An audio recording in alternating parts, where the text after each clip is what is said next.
Quoique les trouvailles de l'amour, on s'en fait tout un monde et c'est bien limité. Ce qui compte, on faut, c'est la tendresse. J'ai beaucoup de tendresse pour Edwija. Enfin, de la tendresse. Oui, une sorte de tendresse. Louis-Ferdinand s'en est allé avec toutes mes économies et une voisine divorcée. Et c'est comme cela que j'ai dû renoncer à mon petit commerce de lingerie fine, qui était la source de beaucoup de joie pour moi. Mais mes 5 années de mariage avec lui, malgré ses infidélités et ses beuveries, je ne peux pas dire que je les regrette. Oh non! Quel bel homme c'était! Une véritable armoire à glace. Il écrasait la femme au lit. J'ai eu tant de plaisir avec lui que j'en étais quelquefois honteuse. J'avais beau me dire que c'était mon mari. Oh, le plaisir quand on est une honnête femme, cela ne laisse jamais la conscience tranquille. Ce n'était pas comme avec Gratien, mon second.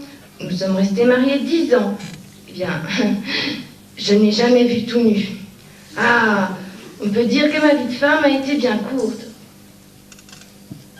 Elles se mettent à se ressembler de plus en plus. On dirait 2 potiches de chaque côté de la cheminée, dont une un peu ébréchée. Le drame de la belle-mère, ce personnage comique du répertoire, c'est qu'il est l'image de la durée. C'est le seul cas où la vie vous présente le résultat tout de suite. Même tricot, même tic, même rancœur vague. Avec laquelle, au juste, suis-je marié? Ah, et tout cela était jeune et à aimer. C'est une belle chose, les pensées de Pascal. Il faudra que j'y... Il doit me trouver hargneuse, méchante. Quand je le vois, c'est plus fort que moi. J'ai envie d'aboyer.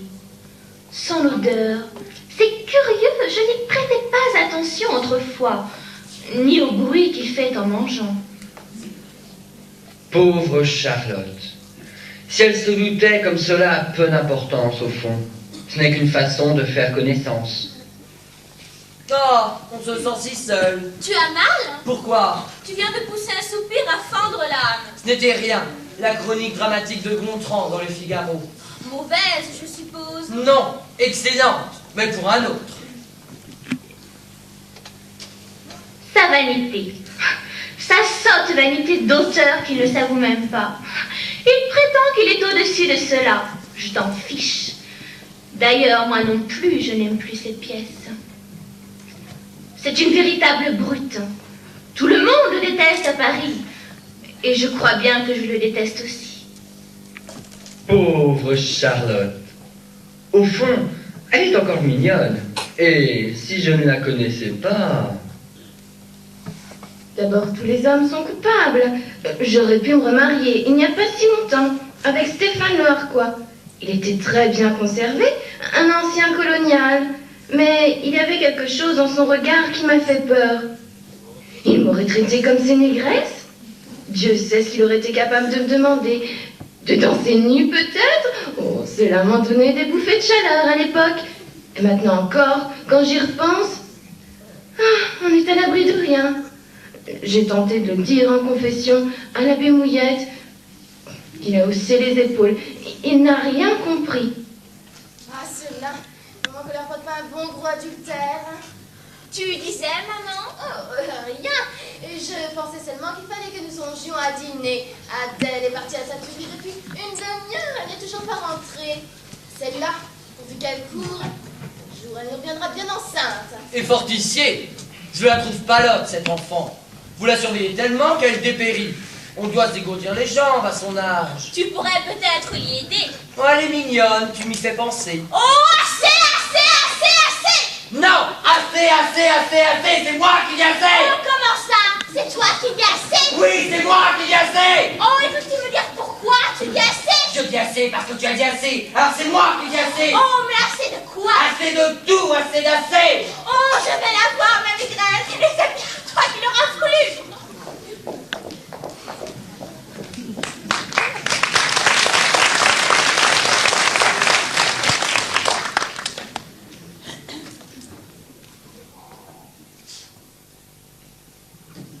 Belle maman, vous êtes une femme de bonne foi et de bon sens. Et vous pouvez constater vous-même que l'atmosphère de cette maison est devenue irrespirable. Charlotte est très nerveuse et vous ne savez pas la prendre. Mais enfin, je ne peux pas passer ma vie, une paire de pincettes à la main, à me demander comment prendre ma femme. Je ne fais pas grand-chose, c'est entendu, mais j'ai autre chose à faire. Oh, et puis cela devrait être plus simple, la vie, bon Dieu, pourra toujours tout jouer au drame, alors que, tout bien pesé, la politique, l'amour, les hommes, tout est plutôt ridicule et rigolo. Soyez de bonne foi, Madame Prudent. Entre quatre yeux, cela ne vous engage à rien en tant que puissance neutre. Vous êtes témoin, j'ai fait une plaisanterie. Oh, minable, je le veux bien, mais sans aucune importance sur la bonne. Et j'ai eu droit à l'éclette, celle qu'on réserve aux reproches majeurs. Mais où va-t-on si l'échelle des valeurs n'est même plus respectée? C'est tout un art, la dispute conjugale, belle maman. Un art très ancien et très respectable. Mais moi, j'ai l'impression déprimante de travailler avec un amateur. Il y a des règles, belle maman, il y a des règles. Tout cela ne s'improvise pas. Assez! Que comptez-vous faire, Antoine? Cela ne peut plus durer. Vous croyez que c'est gai pour une belle-mère? Et vos enfants, témoins de vos disputes? Pensez-vous quelquefois à vos enfants? Antoine, vous êtes un grand coupable. Je sais. J'ai pissé dans les poissons rouges et je repisserai dans les poissons rouges. Chaque fois que l'acte de pisser dans les poissons rouges se représentera à moi comme une manifestation profonde de mon moi. Mais qu'est-ce que vous chantez là, mon ami? Quel poisson rouge? Oh, de très anciens poissons rouges, belle maman. Les poissons rouges de la liberté humaine. Et allez donc, to be or not to be. Ce n'est pas moi qui l'ai dit. Vous n'avez plus votre bon sens. Erreur, j'en déborde. Mais c'est toujours scandaleux, le bon sens. Depuis que je suis tout petit, si j'en crois les autres, je fais toujours tout mal. J'en ai été très longtemps troublé. Et puis un jour, je me suis aperçu que ce qui était mal, c'est ce qui les dérangeait, eux. Alors, j'ai décidé de m'accepter en bloc, avec l'œil dans la tombe. Et s'il me regarde, je le regarderai aussi, et on verra qui s'ira le premier. Regardez-moi bien, belle maman. Ce n'est peut-être pas très beau, mais c'est ressemblant. C'est moi, Antoine de Saint-Flour. Je me suis accepté comme je suis. Alors faites-le vous aussi.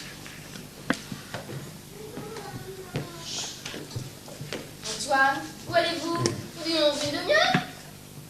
À Saint-Guénolé. 12 kilomètres de côte, mais j'y retourne.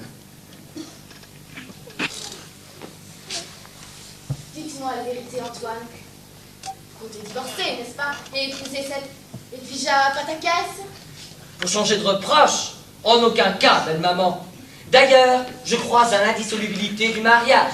C'est la seule garantie qu'on ait de ne pas faire l'imbécile 2 fois. Non, j'y retourne, par rigueur.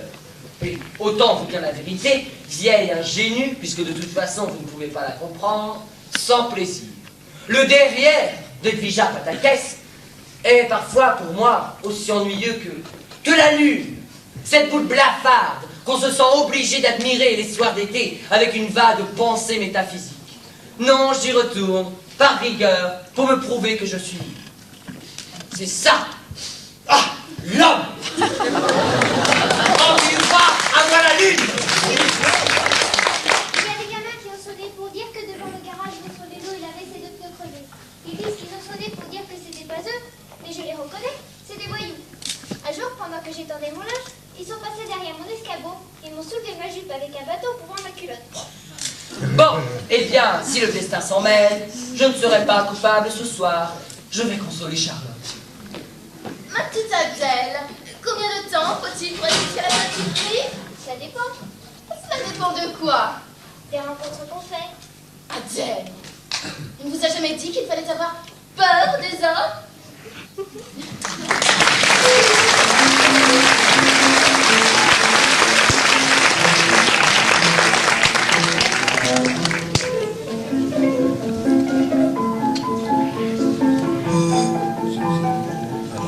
Mon père, c'est héros. Mon père, c'est héros, au sourire si doux, si vif, c'est le sort qu'il aimait entre tous. Pour sa grande bravoure et pour sa haute tête, parcourait à cheval le soir d'une bataille. Le champ couvert de morts sur qui tombait la nuit, lui sembla dans l'ombre entendre un faible bruit. Il lui sembla dans l'ombre entendre un faible bruit. qui lui sembla dans l'ombre entendre un faible bruit. Donnez tout de même à boire, dit mon père.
Si un jour on nous aurait dit qu'on traversait toute la France en vélo, et en se pressant encore, le pauvre, il ne se plaint plus que ça monte, il a retrouvé son mollet, ouais, bon en tout cas, les officiers, eh ben ils ont tous filé en auto. Vous n'avez pas une petite place? Mais comment on monte, mon général? Montez, on se tassera. C'est pour ça qu'il fallait la faire, la préparation militaire. Tu aurais pu filer en auto, comme les autres. Oui, ben moi ça m'aurait fait mal au ventre d'être officier. Mais il n'y a pas que les astos. Tu vois que ça a du bon dans les défaites. Et dis donc, tu l'as fait ta PM, toi, hein? Sale bourgeois. Tu pars, je l'ai raté. Je suis sorti caporal-chef. Il n'y avait pas plus bas comme grade. Alors je pédale, comme les autres. Ben moi, à ta place, je me les arracherais, ces galons. Oh, ils sont en laine. Ils ne sont pas très compromettants. De toute façon, je suis seconde classe. Je dirais c'est toi qui m'as donné l'ordre. L'ordre de quoi? On est en train de foutre le camp. Mais l'ordre de foutre le camp? Tu es ignoble. Mais je regrette. Monsieur est encore patriote. Mais ça conduit le prolétariat à la boucherie, hein. Et ça va encore sauver le capitalisme. Ça va encore changer en gants blancs. J'en ai l'air à cette vitesse. T'as fini de pédaler comme ça, hein? Mais la pause horaire alors. Mais qu'est-ce qu'on fait la pause horaire? Mais il y a bien une pause horaire. Mais arrête-toi. Mais t'en vas pas, non? Tu as failli me faire tomber. Moi j'arrête. Moi j'en peux plus. Tu comprends? J'en peux plus de les entendre ravaler tes discours. Monsieur était fatigué. Monsieur a failli s'évanouir de fois. Alors il m'a demandé si je pouvais pas la porter sa capote. Hein? Que sans ça, il allait refourguer sa capote pour être plus léger. Hein? Alors moi, qu'est-ce que je fais? Ben je lui prends sa capote. Hein? Et alors là, qu'est-ce que je vois tomber de la capote de monsieur? Vous pouvez me dire ce que je vois tomber de la capote de monsieur? Des livres. J'aspire. Il s'agissait de sauver sa peau. Monsieur était crevé, hein? Il a saupoté son Shakespeare. Parce que moi, tu sais ce qu'il y avait dans mes musettes? Non. Des boîtes de conserve pour faire bouffer monsieur. Mais on risquait d'être prisonnier et d'avoir besoin de Shakespeare autant des boîtes de concert. Shakespeare. Franche ordure. Mais je sais pas ce qui me retient de t'étrangler, toi. Eh, tu sais, on est seuls sur la route, hein. Et puis, un toufion de moins ou de plus, ça se verra pas dans l'armée française. On n'est pas très regardant sur les additions. Moi, je vais te le dire, ce qui te retient à la surette, c'est que toufion de plus ou de moins, ce ne serait pas forcément moi. Ah ouais, t'as qu'à croire, tiens, tu vois.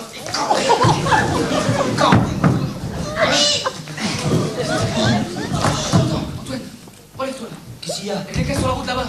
Où ça? Relève-toi, je te dis. Hein? Oh, Antoine, tu sais, on s'engueule. Hein? On est comme un copain, hein? On ne voit pas très bien avec le soleil. On dirait que ça avance. Dis donc, mais c'est vert ou c'est Jackie? Mais on ferait peut-être bien de lever les bras tout de suite.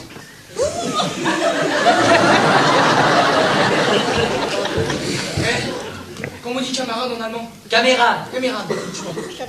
Camarade, Yarasa et le Wakasa. Mais si c'est un soldat français que tu cries caméra. Oh, bah je dirais que c'est toi qui m'as donné l'ordre, c'est toi le responsable, c'est toi le plus gradé. Ouais, c'est ni un soldat français, ni un soldat allemand. Ouais, c'est bien ça. C'est une vache. C'est une vache. Oui, c'est une vache. Bon, allez, tiens, on va essayer d'attraper, il faut la traire. C'est bien sûr. Mais dépêche-toi. Hein? Tu sais traire, toi? Non, d'ailleurs. Bah moi si, et bien sûr, hein, c'est encore toi qui vas en profiter. Oh, je te tuerai.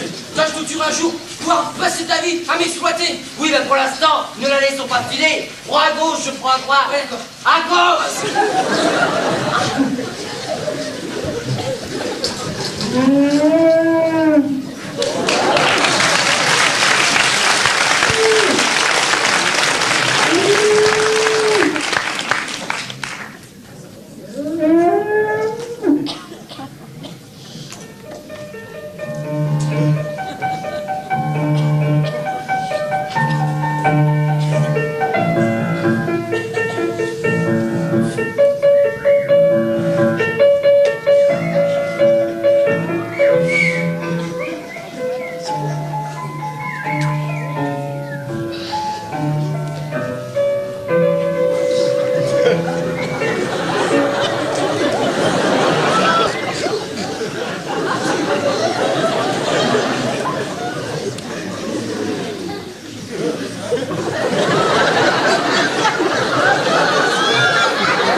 Oh, j'ai les pieds sales, dis donc.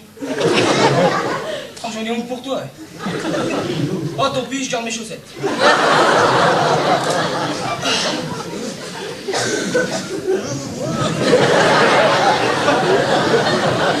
Tu pues.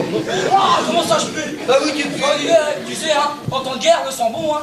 Tu prends toute la part, c'est tous mes fesses, hein. en propre, hein. Tu as entendu la vieille garce? Hein, des petits soldats français. T'as vu des si longtemps qu'on n'avait pas vu des petits soldats français? Ouais, je t'en foutrais, tiens. Mais on va pas tout de même pas la faire payer 40 flottes, ces soldats français. Et monsieur, habitué de palace, il a sorti ses 2 billets. Tenez, madame, on prend la chambre. Il s'agissait d'être invisible jusqu'à demain matin. La ville grouille d'Allemands. Et on a beau avoir l'air d'être de bonne foi tous les deux.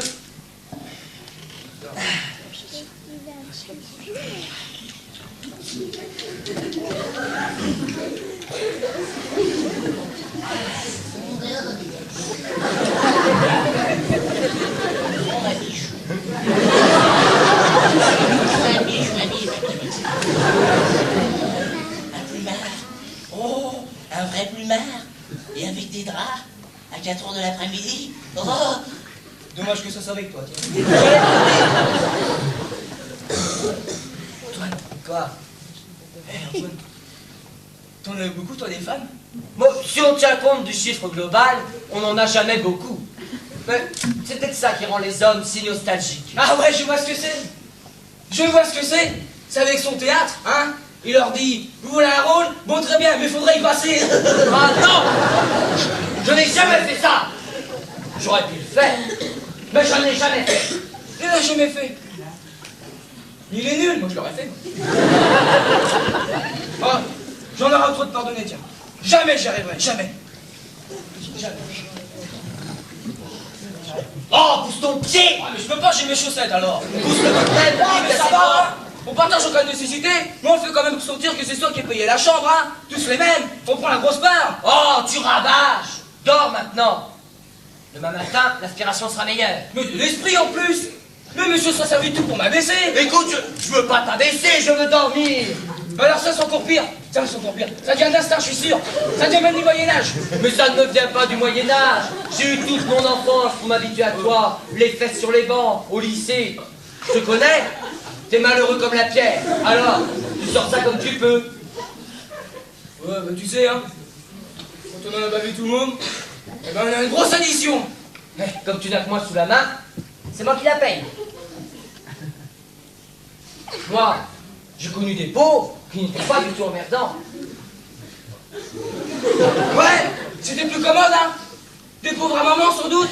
À qui elle allait porter tes vieux chandails, hein, et 1 kilo de bœuf, les perlouses à son cou le dimanche. Ah non, c'était pas du tout le genre dame patronesse, maman. Non, c'était plutôt la gambille et les boîtes de nuit jusqu'à 5 h du mat, jusqu'à un âge avancé. La gambille et les bêtes de nuit,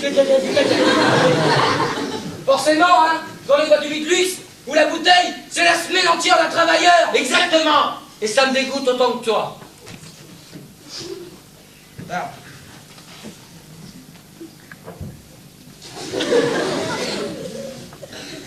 Ben, moi, ma mère, tu sais comment elle est morte?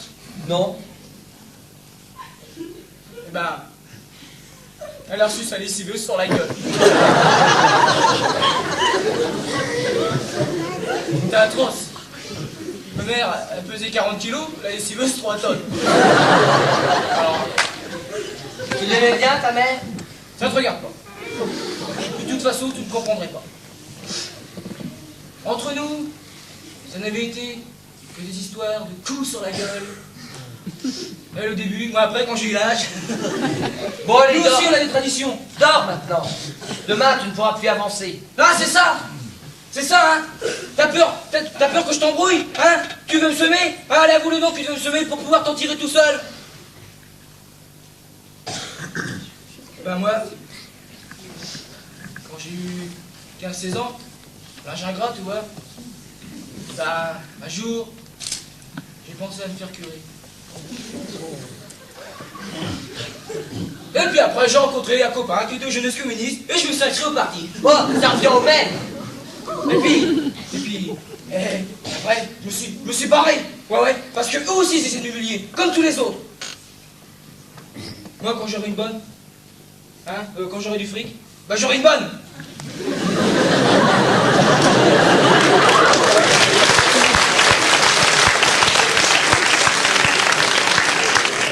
Quand j'aurai du fric, bah j'aurai une bonne. Et puis j'en ferai baver. Alors là, tu te trompes. Ce n'est pas toi qui lui en feras baver, à ta bonne. C'est ta bonne femme. Toi, tu n'auras même pas le plaisir. Ah ouais, tiens, il y a des jours. Il y a des jours où j'aurais voulu être nègre. Oh oui, nègre. Attends, je vais te bouffer là.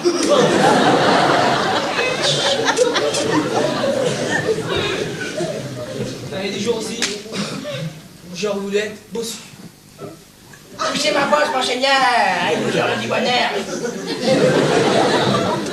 Ou alors, bonne femme. Florchane, mon mari, hein? Toutes les mêmes.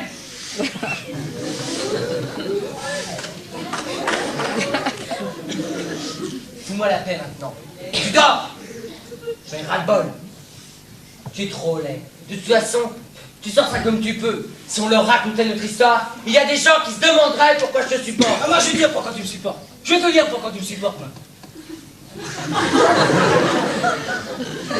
Je vais te dire pourquoi tu me supportes, moi. Regarde-moi quand je te parle.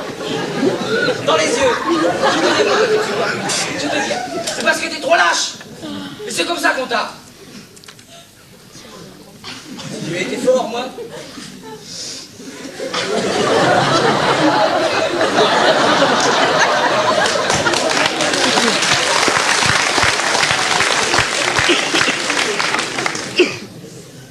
J'avais été fort, moi.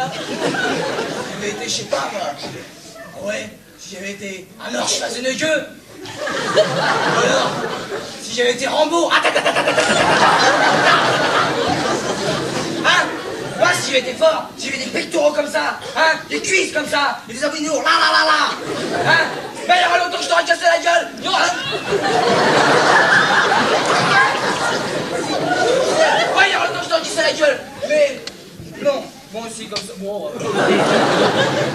Ouais, dors maintenant, tu me fous la paix, je vais dormir. Couchez là. Non, mais... Couchez. D'accord. Couchez. Non, couchez là. Plus bouger. Tu prendras ça quand il fera jour. Moi, j'aime pas le jour.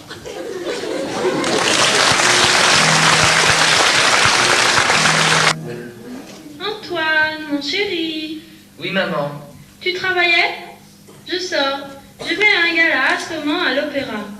Ida Robentine et ses éternels cabochons. Cette femme est d'un démodé. Mais après, Sylvestre le cacheur m'emmènera souper au bœuf sur le toit, avec quelques amis très drôles. Il y aura Cocteau.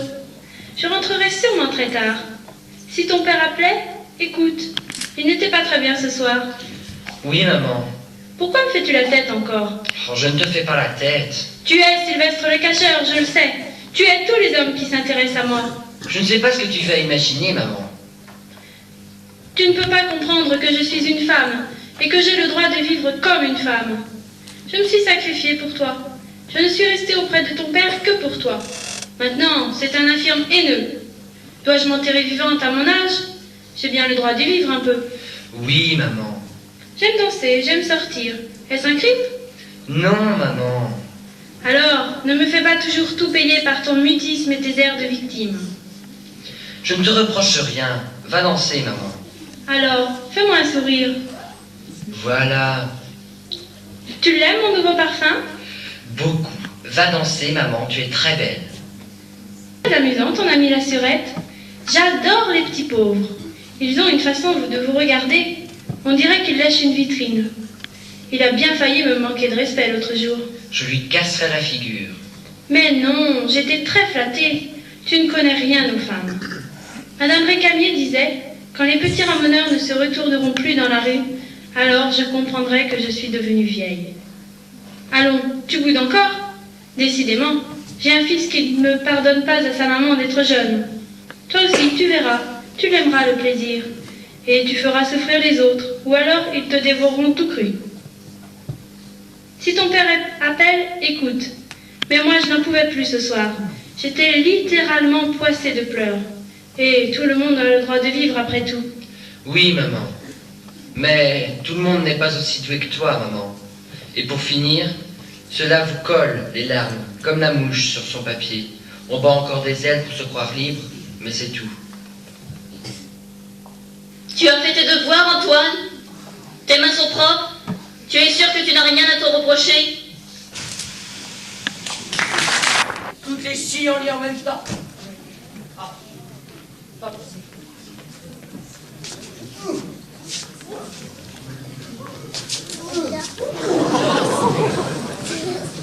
Elle a pu vomir?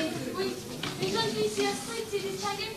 Des livres partout quand on faisait sa chambre. Ah, c'est du joli, les hommes. Gardez votre opinion pour vous. Une fille dont vous auriez pu être le père avec un peu de chance. Merci. Ne compliquez pas la situation. Allez vous recoucher maintenant. Je vous remercierai demain. Moi, j'aurais fait ça, j'en serais honteuse. Ne vous inquiétez pas, je suis honteuse. Voilà le médecin qui remonte avec sa piqûre.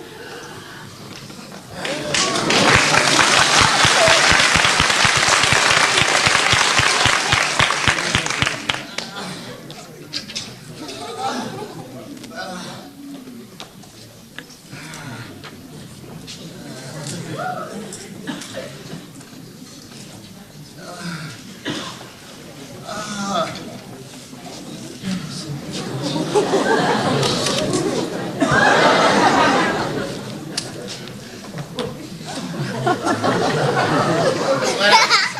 Avec cette piqûre, elle vous fera une nuit tranquille. Et demain, vous n'y penserez plus. Jolie fille. Vous ne devez pas vous ennuyer, les soirées ne se suscitent pas, hein. C'est une actrice, n'est-ce pas? Oui. J'ai vu cela à la dose. Je savais très bien ce qu'elle faisait. Bien. Voilà. Alors, monsieur Saint-Fleur, qu'est-ce que vous nous préparez de beau cette année? Rien. Je n'écris rien cette année. Je fais beaucoup de bicyclettes. Ah, le sport, c'est bien. Vous, modestement, quand on commence à avoir votre âge. Mais ne nous oubliez pas. Ce n'est pas parce que nous n'avons que très rarement l'occasion d'aller à Paris que nous ne suivons pas vos succès à travers la presse, voyez-vous. Ah, je fais de la médecine, mais je crois que j'avais la bosse du théâtre, voyez-vous.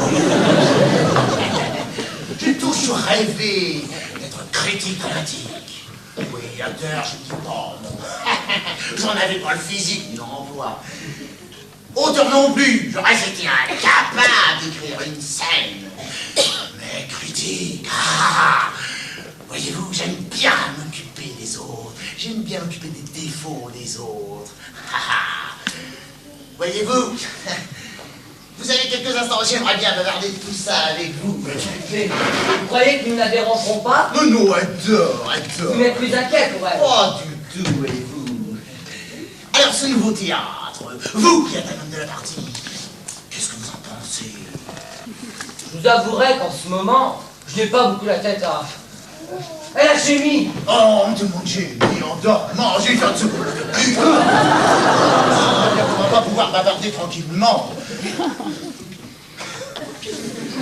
Voilà. Vous avez peur des piqûres? Ne faites pas cette tête-là parce que je suis rentré dans cette jolie fesse. D'une façon toute médicale, d'ailleurs. À travers vos pièces, monsieur de Saint-Flour, je me croyais plus fort. Du joli bétail. Que ceux que cela amuse en profitent. C'est fait pour ça. Voyez-vous, moi, la beauté m'agace. Elle me répugne un peu. Je crois qu'à l'intelligence. Oh, elle est bien décevante aussi. On en a fait un gros abus, et regardez où elle nous a amenés. Au siècle le plus absurde que les hommes aient jamais vécu. L'ancien culte de la beauté, avec toutes ses injustices, avait tout de même une autre chose. Mais c'est quand même grâce à l'intelligence que l'homme moderne a pris conscience de sa condition. Était-ce urgent? La bombe atomique qui nous guette. Pas plus que le cancer, ou l'ancien bon vieux choléra morbus de nos pères.